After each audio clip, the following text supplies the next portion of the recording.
지난 시간에 가룟 유다가 예수님을 배반하고 그 최후의 만찬장을 떠나는 그 참담한 밤을 함께 상고해 봤습니다. 가룟 유다가 왜 예수님을 배반했느냐? 가룟 유다를 옹호하는 사람들 중에는 그는 하나님의 뜻을 이루기 위한 희생양이었다. 가룟 유다가 없으면 하나님이 세상을 구원하는 예수님의 십자가의 죽음은 없었을 것이다. 그래서 가룟 유다는 예수님 희생 못지않게 그의 희생은 참 고귀한 것이다 라고 말하는 사람도 있습니다. 그거는 오해이고요. 그것은 진실이 아닙니다. 왜 가룟 유다가 예수님을 배반했냐? 그는 처음부터 마귀를 향해서 그의 마음의 문을 열어놓았던 사람. 그 만찬 자리에서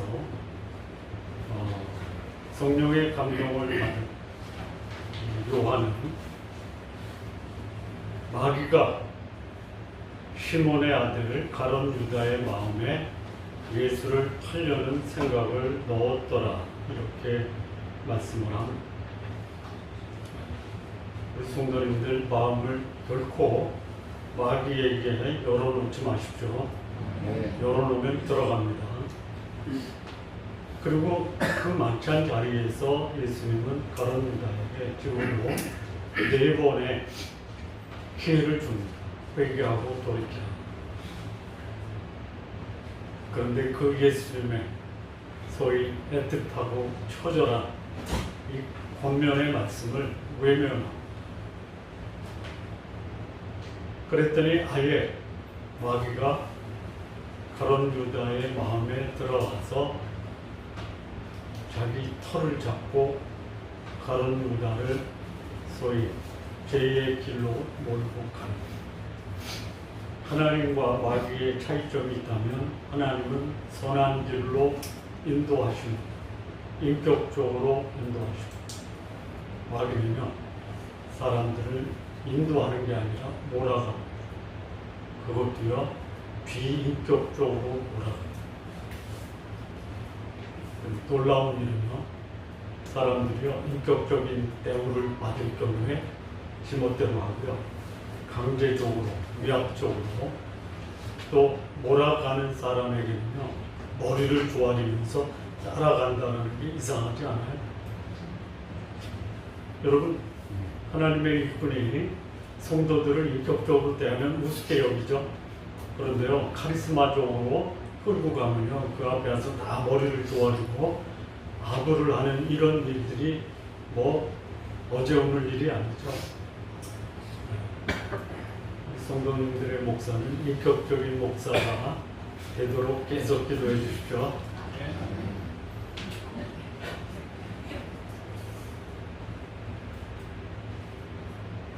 그리고 가룟 유다는 나갑니다. 나간 그 시각은 밤이었습니다. 깜깜한 밤이었습니다. 참담한 밤이었습니다. 안타까운 밤이었습니다. 근데 그 밤이 예수님을 배반한 밤, 참담한 밤, 아주 씁쓸하고 또 그 밤이 없었으면 얼마나 좋았을까 하는 그 밤이 또 한편으로는 영광스러운 밤이었다라는 것이에요. 누군가의 죽음이 그 죽은 사람에게도 영광이 되고, 그를 보낸 이에게도 영광이 되고, 그리고 그를 보낸 이가 그 죽음을 맞이한 분을 다시 영광스럽게 만든 밤이었다 이거예요. 나간 후에, 그가 나간 후에 예수님께서 이렇게 말씀하십니다. 인자가 지금 영광을 받았고, 뿐만 아니고 하나님도 그로 말미암아 영광을 받으셨도다. 그 다음 구절을 보면 만약 하나님이 이로 말미암아 그로 말미암아 인자로 말미암아 영광을 받으셨다. 하나님도 자기로 말미암아 그에게 영광을 주시리니 곧 주시리라. 여기 세 가지 종류의 영광이 나오는데요. 본질적 차이가 아니고요. 성격적인 면에서 다릅니다. 본질은 하나예요. 예수님이 받으신 영광 두 가지가 나오고요. 예수님으로 인해서 영광을 받으신 하나님의 영광이 있고 그 영광을 받으신 하나님이 그 아들에게 주신 영광이 있어요. 다 하나님이 하나님 된다라는 것을 세상에 빛으로 드러내신 것이 영광이에요. 근데 이 인자가 어떤 영광을 드러내줬느냐? 그가 나간 후에 인자가 영광을 받았어요. 가룟 유다가 어디로 가냐면 대제사장에게 갑니다. 가서 내가 우리 스승 예수를 팔려고 하는데 얼마 줄래? 30냥 주겠다. 30만 줘라. 그리고 이 제자 가룟 유다는 대제사장의 아랫사람들을 데리고 예수님이 기도하는 겟세마네 동산에 예수님을 잡는 데 도움을 주기 위해서 가요. 그런데 그것이 예수님은 인자가 영광을 받았다라고 선포하세요. 여러분, 죽음이 영광스러운 게 있습니까? 있죠. 내 죽음, 내 한 목숨이 가족을 살렸다. 그러면 그 죽음은 어떤 죽음이에요? 영광스러운 죽음이에요. 내 죽음이 나라를 구하는데 초석이 됐다. 그러면 그 죽음은 어떤 죽음이에요? 영광스러운 죽음이에요. 예수님이 죽으심으로 영광을 받으셨어요. 예수님이 죽으셨다라는 게 뭐예요? 하나님이 그를 이 땅에 보내셔서 인류의 모든 죄를 해결하는 그 완성을 이루시는 죽음이에요. 죽음이 영광스럽다. 이것이 예수님을 믿는 사람이라면 동일한 감동을 받을 수 있어요. 내가 이 땅에 왔다가 갈 때 나는 영광스러운 죽음으로 이 땅의 삶을 마감했다라는 증언을 하고 떠나시기 바랍니다. 그럼 뭐예요? 나를 향한 하나님의 뜻을 순종해서 완성하는 것이 내 삶을 영광스럽게 하는 거예요. 그런데 그 예수님의 순종을 받으신 하나님이 나는 인자로 인해서 영광을 받았다라고 말씀하세요. 예수님이 받으신 영광은 주어진 임무, 하나님의 계획을 성취한 영광이에요. 그런데 그 아들을 보내신 하나님은 어떤 영광을 받으셨냐? 그 아들이 이루신 그 성취, 소위 순종의 열매로 인해서 영광을 받으신 거예요. 자녀가 잘 되면 누가 영광을 받아요? 부모가 영광을 받죠. 자녀가 순종을 하지 못해서 그 자녀의 삶이 소위 원만하지 않으면 누가 모욕을 받아요? 부모죠. 자녀들 잘 키우시기 바랍니다. 누구를 위해서? 자녀가 아니라 나를 위해서. 마음대로 돼요? 안 됩니까? 안 되는구나. 안 돼요. 그래도 포기하지 말고 자녀들이 자신의 삶을 잘 살아갈 수 있도록 부모님이 잘 양육해야지 그 양육의 결과가 누구한테 영광이 된다? 부모된 나에게 영광. 자녀는 그 자녀의 삶이 영광스럽게 되기 위해서 나를 향한 부모의 뜻, 나를 향한 하나님의 뜻을 알고 그 뜻을 성취해 가는 것이 자녀된 자들의 영광이에요. 자, 그런데 그렇게 예수님이 하나님의 뜻에 순종해서 하나님을 영광스럽게 했더니 하나님이 그 아들 하나님에게 다시 영광을 돌려줬어요. 본래 하나님이 이 땅에 오셨을 때 그분은 하늘의 영광을 다 내려놓으셨어요. 그런데 순종함으로 하나님이 보내신 그 뜻을 성취하니까 하나님이 다시 그를 지극히 높여 모든 이름 위에 뛰어나게 하시고 모든 입으로 그를 주라 신하며 모든 무릎을 그의 발 아래 꿇게 하셨어요. 다시 말하면 영광스럽게 하셨다. 이게 예수님이 그의 제자 가룟 유다가 예수님을 배반하고 떠났던 그 참담한 밤에 예수님은 그 자리에서 영광을 선포하셨습니다.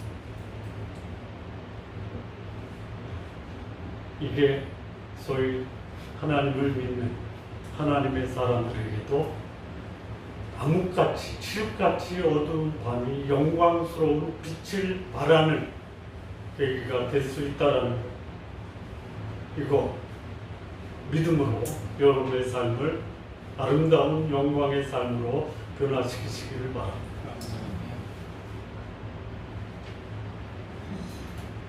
그리고 나서 또 예수님이 그 제자들을 바라보세요. 제자들을 부를 때 뭐라고 불러요? 작은 자들아. 작은 자들. 저도 한번 송구스럽게 불러볼게요. 작은 여러분 하면 기분이 어때요? 네? 나쁘진 않아요. 아이 또 나나 똑같이 나이 먹어가고 클만큼 컸는데 왜 네가 뭔데 나한테 작은 자라고 그래? 라고 할 수 있어요. 근데 예수님이 제자들에게 작은 자들아, 키가 작다가 아니죠. 이 작다라는 말은 뭐냐면 성장해야 되는데 성장하지 못하고 아직 작은 상태에 머물렀다. 뭐가 성장해야 돼요? 믿음이 성장해야 되는데 믿음이 성장하지 못하고 그 믿음으로 살아가는 것을 아직 적응하지 못한 믿음에 연약한 미성숙한 제자들을 이렇게 예수님이 이것을 입증할 수 있는 말씀이 어디 나오냐면요. 36절에 나옵니다. 36절 보실래요? 시몬 베드로가 나서요. 주여 어디로 가십니까? 근데 예수님이 뭐라고 하냐면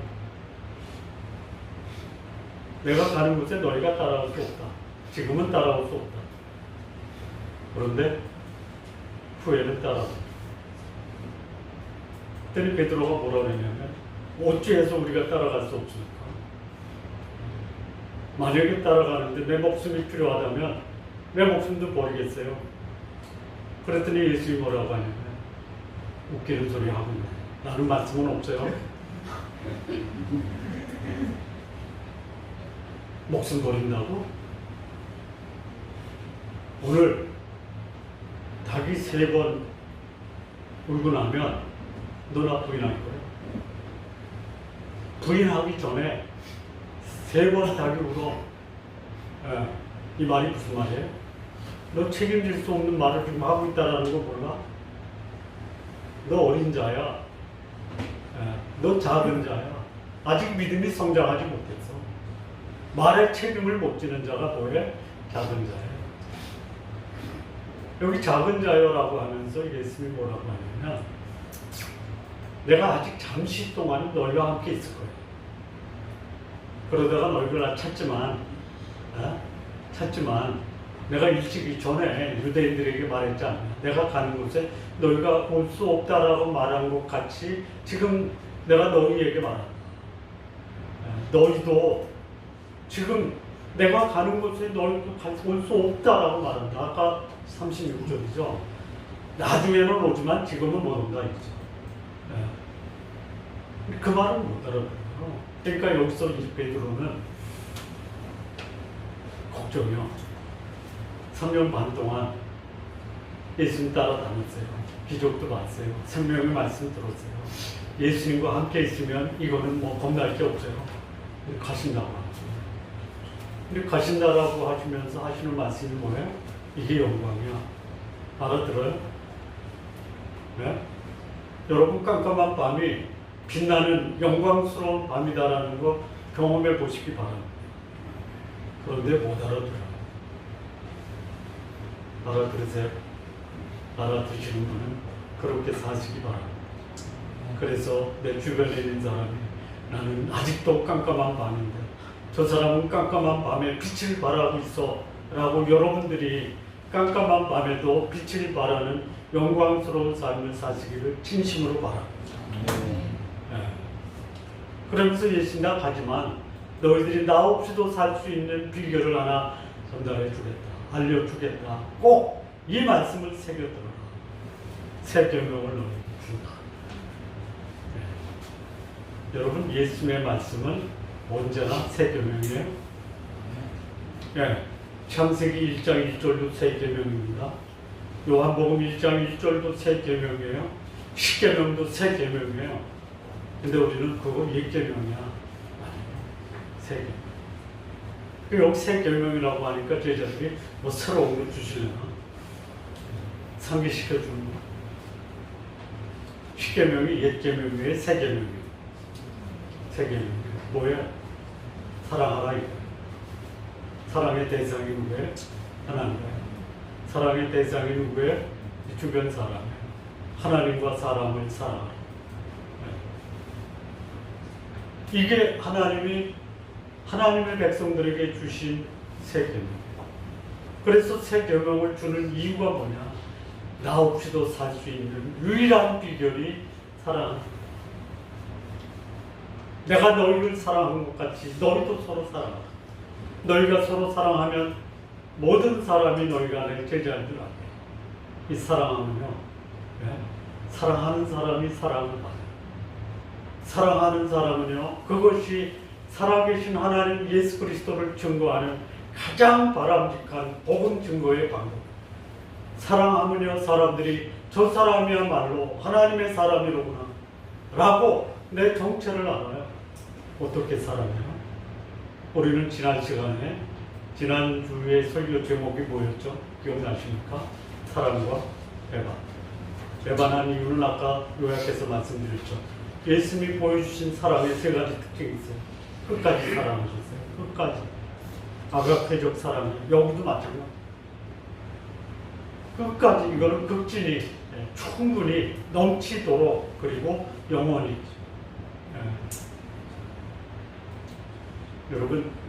여러분 주변에 있는 사람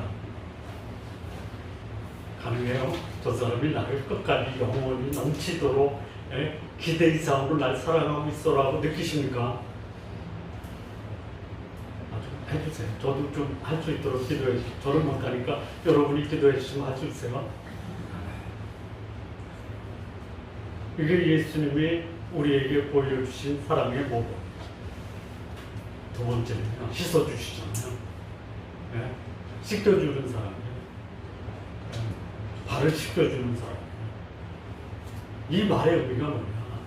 온몸은 이미 다 씻었기 때문에 깨끗하지만 목욕할 필요는 없다. 그러나 세상 살면서 묻은 먼지, 때 이거는 씻겨줘야 돼요. 나 혼자 못 씻을 수 있어요. 이게 뭐예요?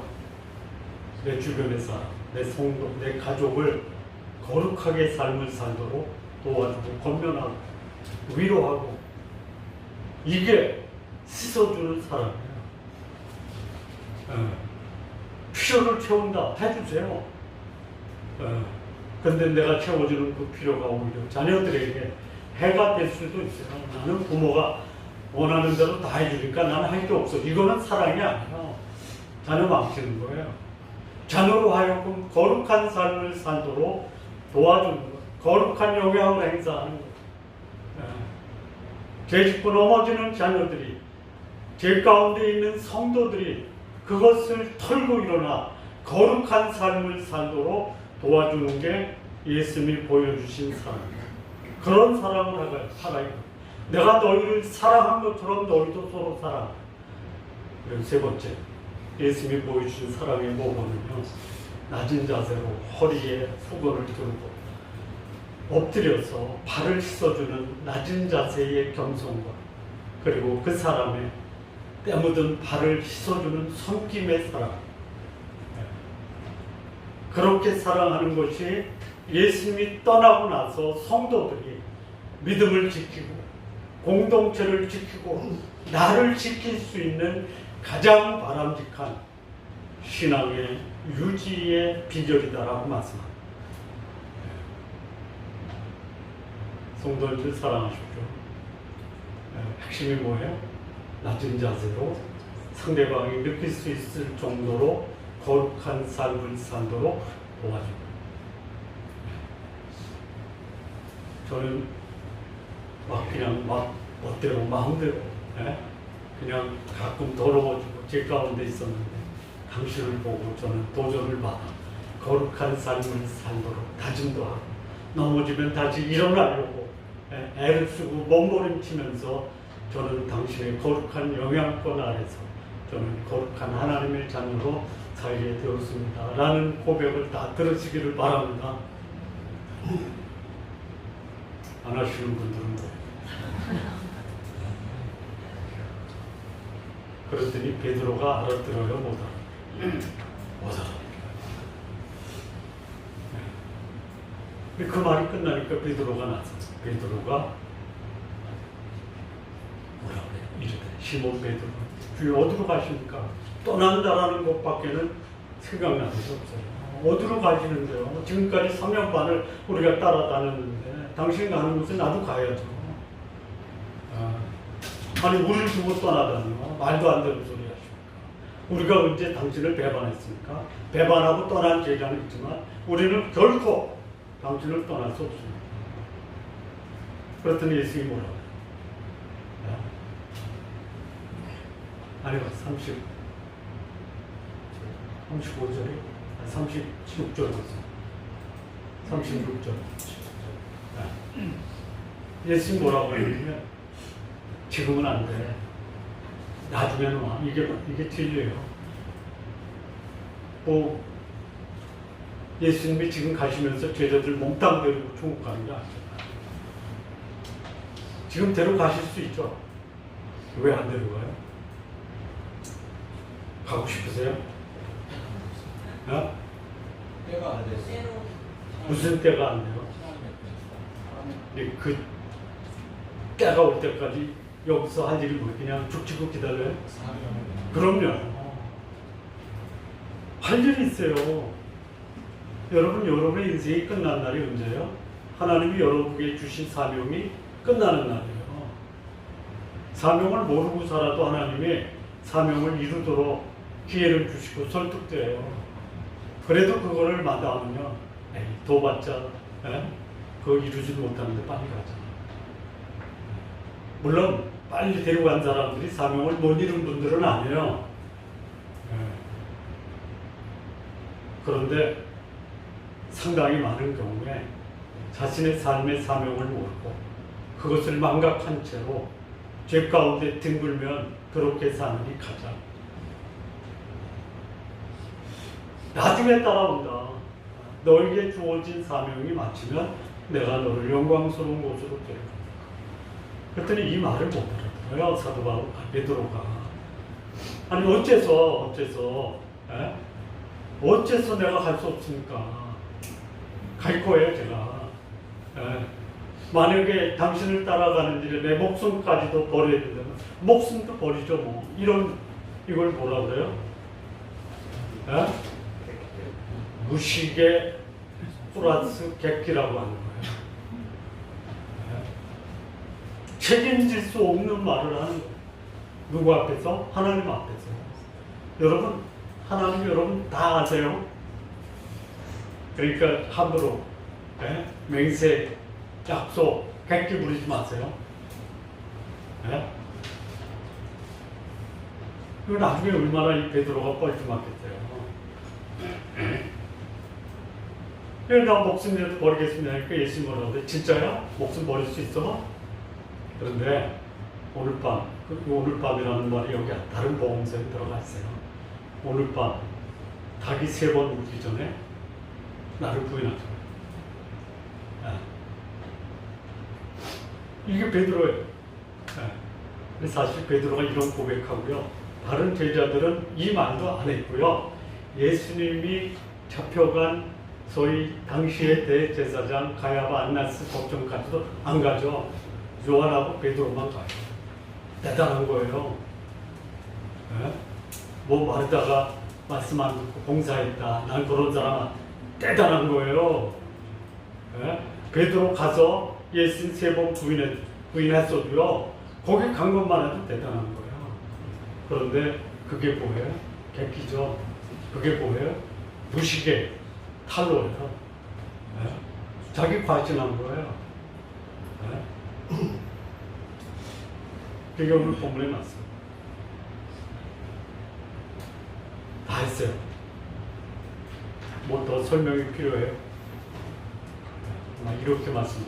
이제 정리해야지. 정리 한번 해볼게요. 그야말로 깜깜한 밤, 참담한 밤. 예수님이 그 밤을 어떤 밤으로 바꿔요? 빛나는 밤으로 바꿔요. 깜깜한 밤을 빛나는 밤, 영광스러운 밤으로 바꾸기 위해서 3가지 여기서 예수님이 그 영광의 의미를 말씀해요. 사실 밤은 뭐예요? 이 가룟 유다가 예수님을 배반하고 판 그 밤이에요. 십자가에 달리시기 바로 그 전날 밤이에요. 그럼 이 밤이 뭐예요? 예수님이 이 땅에 오신 그 하나님의 계획이 성취되기 바로 직전에 그것을 이루시겠다라고 말씀하신 그 밤이 바로 빛나는 영광스러운 밤. 주어진 그 하나님의 뜻과 섭리를 성취한 밤. 그리고 그 예수님의 순종으로 예수님을 보내신 그 하나님의 영광을 받으신 밤. 그리고 그 계획을 성취하고 하나님 뜻에 순종한 예수님을 다시 그 하나님 아버지가 예수님을 빛나게 하는 그 밤. 그러면 이렇게 떠났을 때 예수님 십자가에 달려 우리의 죄를 다 해결하고 떠나시는 그 예수님이 제자들에게 남기신 내가 없어도 살 수 있는 비결이 뭐냐? 서로 사랑을. 어떻게요? 사랑을 받는 사람, 그 사람의 그 사랑은 진실된 사랑, 그리고 그 사랑은 영원한 사랑, 그리고 그 사랑은 내 필요를 채워주는데 가장 중요한 필요가 뭐냐? 나를 죄에서 거룩하게 사는 삶으로 변화시키는 사랑, 그리고 그 사랑은 낮은 자세로 섬기면서 겸손한 모습으로 베푸는 사랑. 그런데 그런 사랑의 메시지를 전하는 이 예수님의 메시지 앞에 그의 가장 충성스러웠던 제자 베드로는 그 말이 무슨 말인지 모르고 저도 예수님 따라가겠습니다. 필요하다면 목숨까지 버려서라도 따르겠습니다. 그런데 베드로는 자기가 그것을 할 수 없다는 것을 모르잖아요. 왜 몰라요? 환경이 자기의 믿음보다 크다라는 것을 인식 못해요. 환경을 극복하지 못하고 환경에 굴복당한 믿음. 여러분 믿음에는요 급이 있어요. 등급이 있다라는 거 아세요? 자, 쉽게 얘기할게요. 여러분의 믿음은 산을 옮길 만한 믿음입니까? 아니면 숟가락 들 정도의 믿음입니까? 믿음이 있어요. 어떤 사람은 산을 옮긴다고 그랬죠. 성도님들 산을 옮길 만한 믿음이 있는 사람이 산을 옮기는 거예요. 숟가락 들 수 있는 힘은 있는데 숟가락도 안 드는 사람 있죠. 좀 이제 숟가락도 들고 밥잔도 좀 들고 걸레도 좀 잡고 걸레 잡으라는 건 아니에요. 산을 옮기십시오. 두 번째 왜 베드로가 실패했냐? 객기 부린 거예요. 객기. 믿음의 성숙이 아니라 믿음의 객기예요. 내가 다 할 거야 하지 마세요. 할 수 있는데 안 하는 것도 문제지만 할 수 없는데 하겠다라고 하는 것도 문제예요. 여기 베드로가 뭐예요? 할 수 없는 거를 하겠다라고 만용을 부린 거예요. 세 번째, 그는 자신을 잘 몰라요. 자신에 대한 무지. 그런 말 있잖아요. 착한 건도 아니고 모든 것을 다 한다고 떠버리는 사람 있죠. 책을 다 읽은 사람은 아는 게 없어가지고 더 보죠. 이 베드로의 모습이 그의 성향이에요. 어떤 성향이냐? 한 번 실수가 아니에요. 이 사도 바울의 생애를 한마디로 말하면 실수의 사람. 그런데 실수의 사람도 어디서 실수한 거예요? 예수님 앞에서 실수한 거예요. 여러분 실수할 때 어디서 하라? 예수님 앞에서 하십시오. 그러면 예수님이 그걸 껴줘주시오.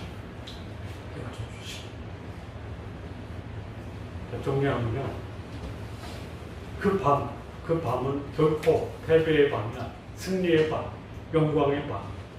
여러분의 삶이 깜깜한 밤이라 하더라도 그 깜깜한 밤을 빛나는 영광의 밤으로 바꾸시기 바랍니다. 베드로가 예수님의 수제자였지만 그도 저와 여러분과 동일한 성경을 가지고 있기 때문에 그는 믿음의 객기를 부렸어요.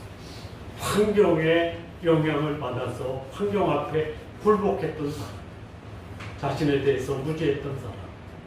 그러나 예수님의 사랑을 받고 사랑 안에 거해서 베드로의 연약한 사람이 뭐라고 나중에 베드로는 성도들에게 권면하냐면 우리가 그리스도 안에서 성장한 것처럼 너희도 그리스도 안에서 자라가라라고 권면합니다. 여러분이 성장해 가요. 생명의 양식을 드시는 그 생명의 양식, 여러분의 연약한 믿음, 작은 믿음을 성숙한 믿음, 큰 믿음으로 변화시키는 우리 성도님들 모두 되시기를 진심으로 바랍니다. 기도하시겠습니다. 하나님 아버지 감사합니다. 참담한 밤이지만 영광스러운 밤으로 바꾸셨던 우리 주님, 우리의 인생 어두운 길을 가더라도 주님을 따라 우리의 밤이 찬란한 밤이 될 수 있도록 역사하시고 우리의 연약함을 가지고 객기를 부리는 것이 아니라 겸손히 우리 주님을 따라가는, 그래서 주께서 우리를 성숙한 자로 변화시키는 그 모습 우리 모두 경험할 수 있도록 인도하여 주옵소서. 예수님의 이름으로 기도합니다. 아멘.